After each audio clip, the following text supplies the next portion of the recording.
What's going on, guys? Welcome back to the shop.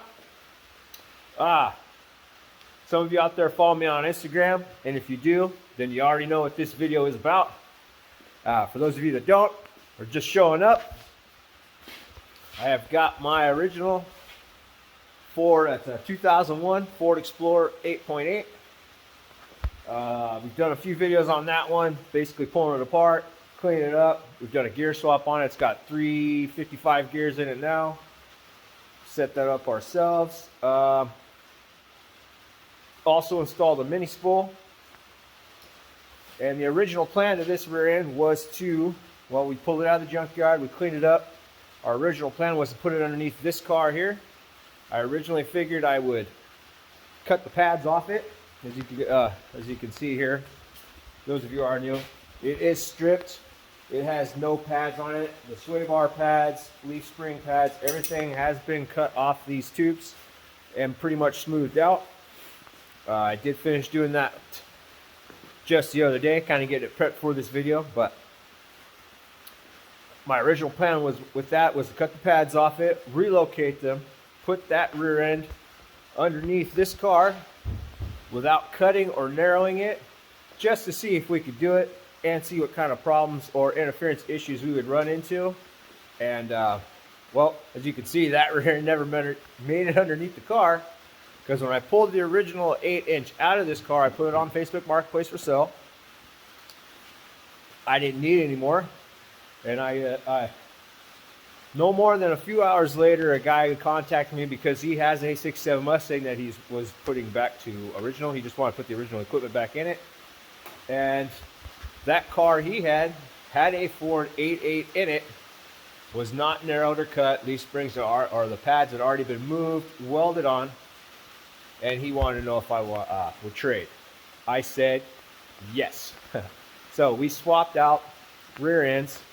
We put this one, we put it underneath the car, bolted everything up, showed you guys the interference issues, and of course, some of you that did watch those previous videos saw that that rear end had a bent axle in it. So we changed out the axle, and since it's been in the car, took it on a test drive.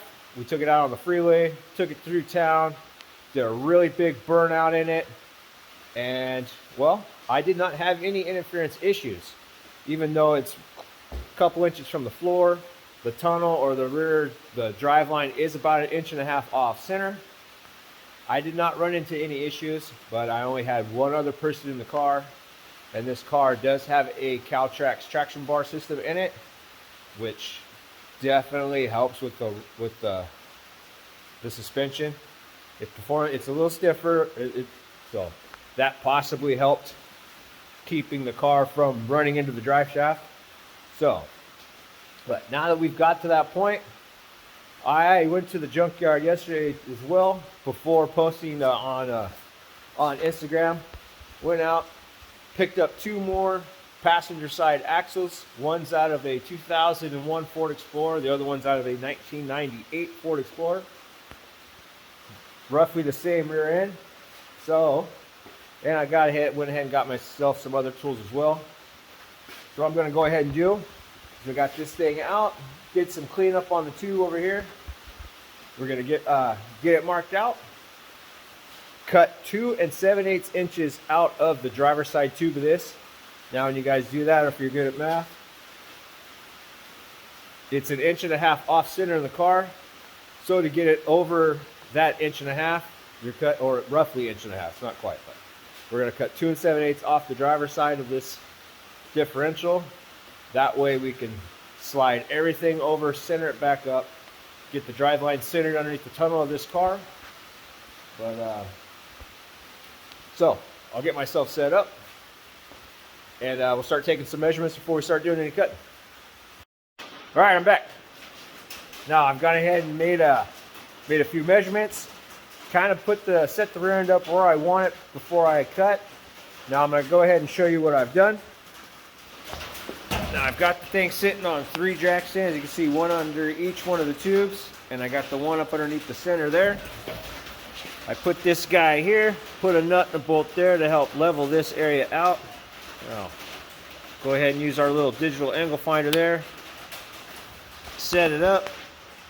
You can see it's roughly around 0.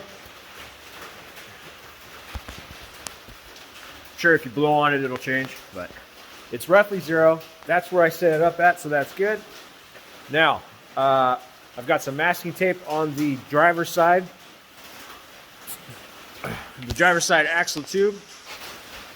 Kind of gave myself a little rough drawing. This is the face right here. If you were to look at it from this direction, this number is the top here. So if you were to look at it from this direction, that is right there. And then this little guy here is if you were to look at it from right here.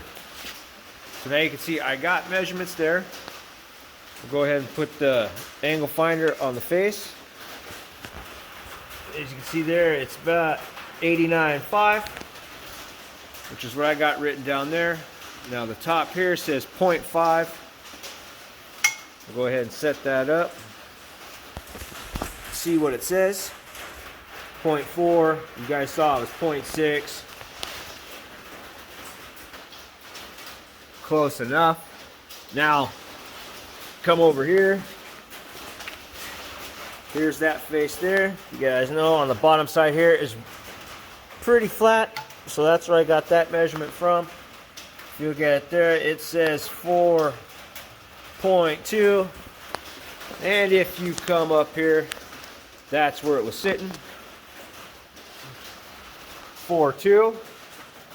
Now, some guys have the bar that go through. They got the neat little jigs and the pucks that sit up inside all the bearing journals and stuff of these axles.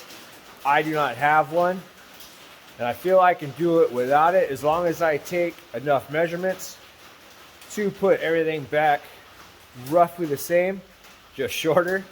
So another thing you can do too is we'll kick this guy out from here, rotate it on the stand so it's roughly straight up and down. We'll use this guy right here. See what it says. That says 85.10, so we'll get that around to where it's pretty close to where we need it. 87, 88, 89, 89.3, 89.5, roughly 90 degrees. We'll come back here, take another measurement of this tube at a different angle just to see where it sits. As you can see, it sits as 0.5, 0.3 as well, so it's the opposite of this line here. 0.2. Sure, if you wait or blow on it, it'll go to where you want. But it's got magnets on it. Make sure the magnets, if you're using the same style or the one with the dial on it, just wipe off the debris and make sure the magnets are clear so you get the measurements you want. Or I'm sorry, the measurements you need. You can always get the measurements we want. So another thing too is I like to use hose clamps when I do stuff like this. Flipped around, you see, because they're flat. You just snug them up, move it to where you need it. After you tighten these down, it'll roughly give you the measurement, or it'll close to being flat, and pretty much square this up. And I don't have a big tubing cutter, so I like to use hose clamps on something like this. And I've already gone ahead and measured that. Let me grab my tape measure for you. That way you know I'm cutting what I'm cutting. So, go inside there so it touches. Whoops. So you can see I am cutting roughly 2 7/8. That's what it requires to match up with the passenger side axle. I've also gone ahead and see if I can do this here so you guys see. These are the passenger side axles that I picked up from the junkyard. This is the axle that's on the driver's side. Now, see if I can set that up there and get it to balance. I got that guy there. Just so if you're wondering, it is roughly at the bottom of that angle. Oh, can't get it to focus.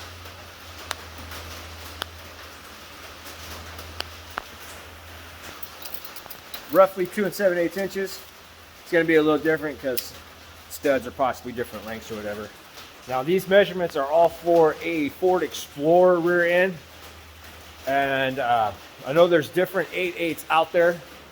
Like I'm assuming the one underneath like the vans or the full-size trucks that have 8/8s in them are a little bit of a wider track, because you can buy these axles in different lengths. Short side axle, like I've seen them an inch longer, so it'd be like instead of 27, it'd be 28. And the same going on both sides. 8's just the center of the ring gear. That's what size it is, 8.8. All the centers are roughly the same. It's the axle tubes and the housings and the axles that will change from vehicles. So make sure you know what you got. If you're going to do this, make sure you have the correct measurements. But all these that I'm using right now are out of a Ford Explorer. So anyways, now that we've said all that and got that all the way, set myself up, go ahead and use a cutoff wheel, get this end cut off, get it prepped, get it set back up in place, double check our measurements, and go from there. So let's get it cut off.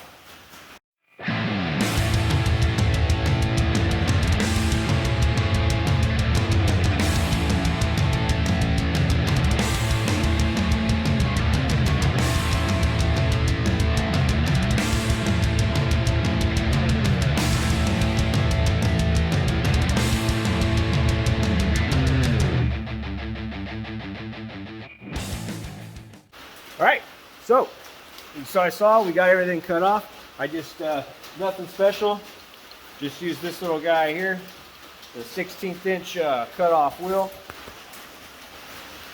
There's our pieces. There's the chunk we cut out. There's the end of the tube. Here's what we got left here. As you guys can see, I just followed the edge of that hose clamp all the way around. Did it on both sides.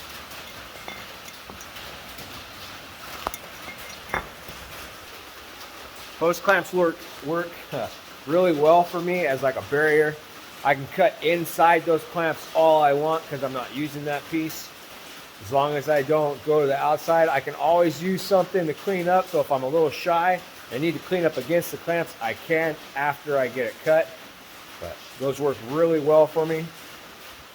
So now all you need to do is I'll get my flapper disc hooked up, get the hose clamps off, get those areas prepped, and start setting it up to weld back together. So I'm gonna get all that set up, get it cleaned up, and yeah, we'll go from there.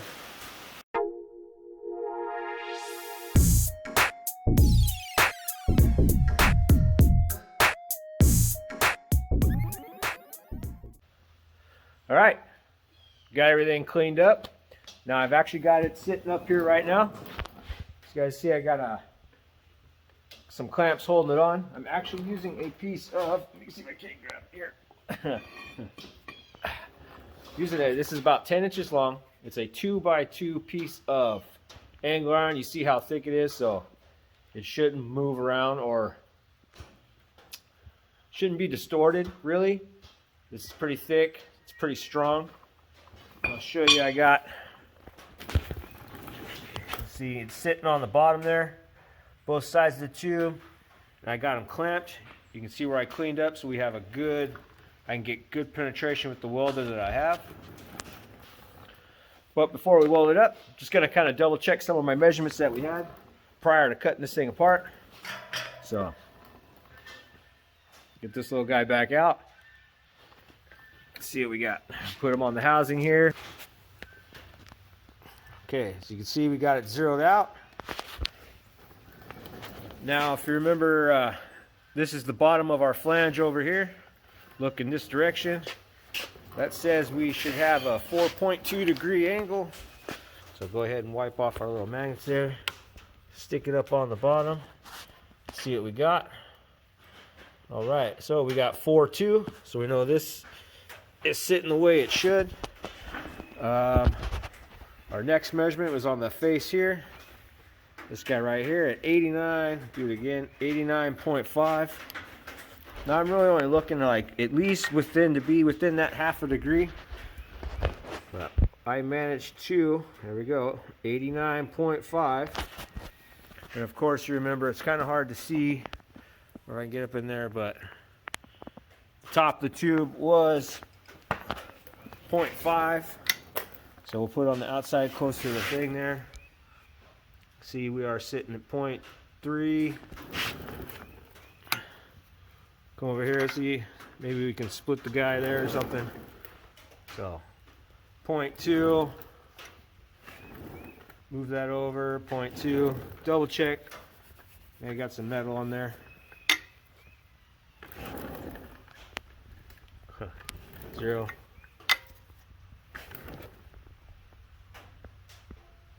0.2. 0.4. There it goes. Guess if you don't like the measurement you got, just wait longer. But there's a little bit of metal on the magnet. So you can see our measurements are pretty freaking close to where they were at prior to cutting this thing apart. Now I do have my welder sitting over here. I got the leads ran. What I'm going to do is I'm going to tack this thing in 3 different spots. I'm going to tack it right at the very top here, come down here close to each side. So the tack welds are kind of triangulated a little bit. Get a good tack on them. Remove the clamps. I shouldn't have to remove them. I'll just leave the clamps there. But I'll get a good tack on it. Then we'll go ahead and turn that thing around. I'm going to pull the cover off, pull the tissue out of the tube, and we'll go ahead and slide in one of our axles over there, get it slid in, see where it sits in relation to the wear marks and stuff that are on that tube. They should be pretty close. Granted, it didn't come out of the same tube, but where the seal sits and where it sits inside the third member there should be pretty close to the other one. So go ahead and get this tacked up, and we'll get it spun around, get the cover off it, and test fit our axle.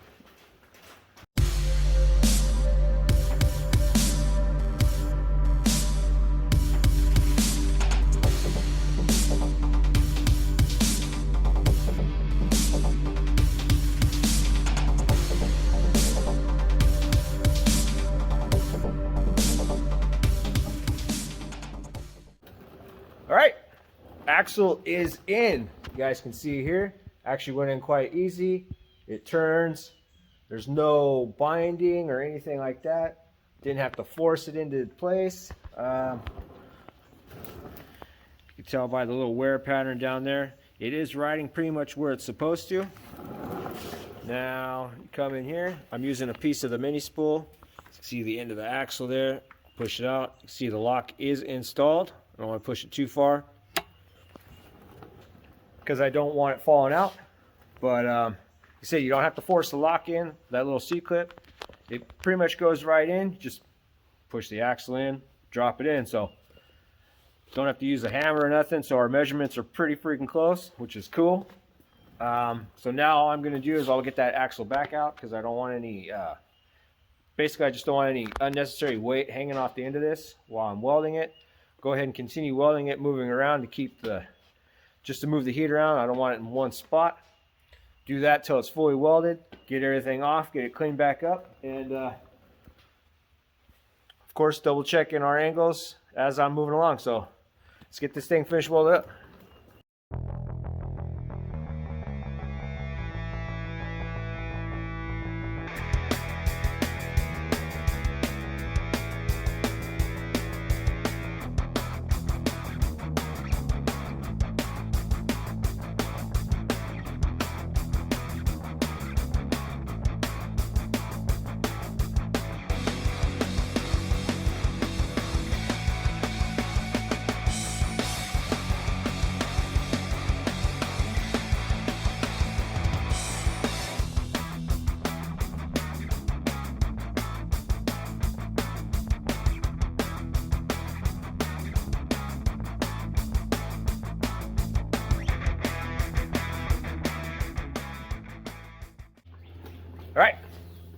everything's welded up.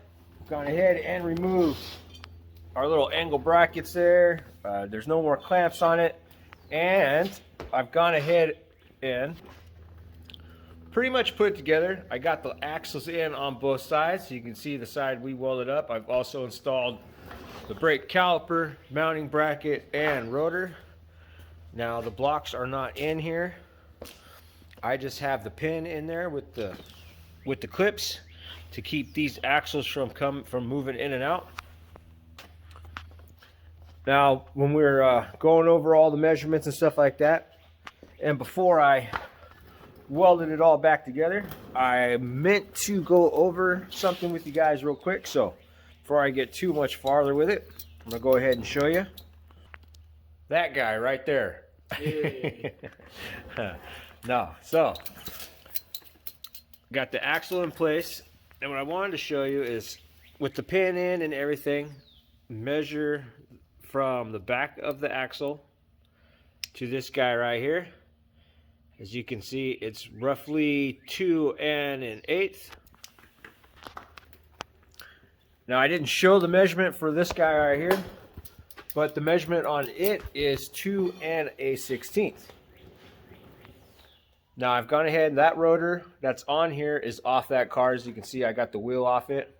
I wanted to go over there, pull the brake pads out of it, pull the rotor off, put it on this one to show you guys. So this one is sitting at 2 1/16 from the edge of the axle to the mounting flange back here on the axle tube. You get in here, you can see the clearance I have basically, and this will move in and out, and depending on how far back you go. So you can see it's pretty much sits where it's supposed to, so that's good. Now, between that car over there, the backing plate and the axle itself is over 2 1/8, not by much. It's like 1/8 and between an 1/8 and 3/16. So between the measurements on that car, this axle over here that we did not cut, and this one that we did cut, it looks as if you have a 1/16 to go either way. So just something to keep in mind if you guys are worried about that and you are doing this yourself. It's not a bad idea to install your brake components. Double check, make sure your spacing is correct. That way you do not have to try to figure out how to shim or cut or make something work for your brakes. At least this way you know that your brake calipers are going to reach the rotors. You don't have to do any unnecessary fitment on that. So it's always a good idea to double check against the side you are, there it is. Double check against the side you did not modify. Kind of compare notes between the two, and that'll help you out as well. Another thing, it's all cooled down. Let's see what we got here. Put my little angle finder on there. And it's sitting at 0.4. If you come over here, this guy, where it was 89.70 is where it sits.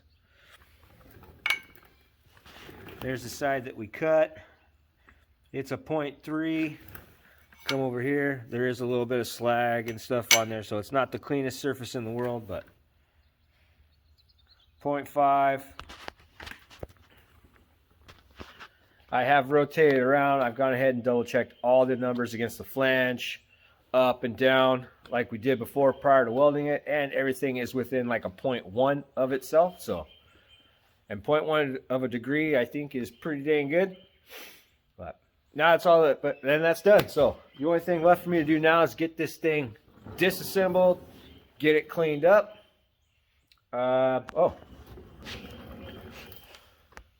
There's our beautiful weld, so you guys can see.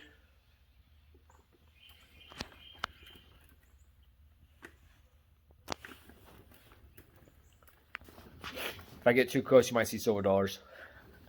But that's where we're at right now. So, like I said, I've got to get this thing apart, get it cleaned up, get it ready to put back underneath that car. So, I'm in this video right here. Hope this helps you guys out.